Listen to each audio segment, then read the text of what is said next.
Был случай у меня в жизни. Ко мне подошли стрёмные типы и спросили, Месси или Роналду. Они не видели моего лица, было темно и так далее.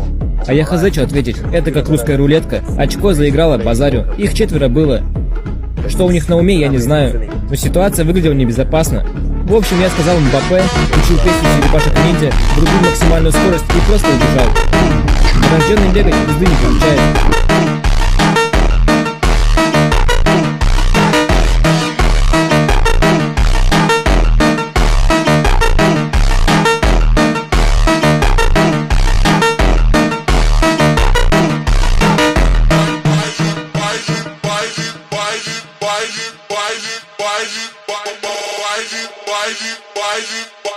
Why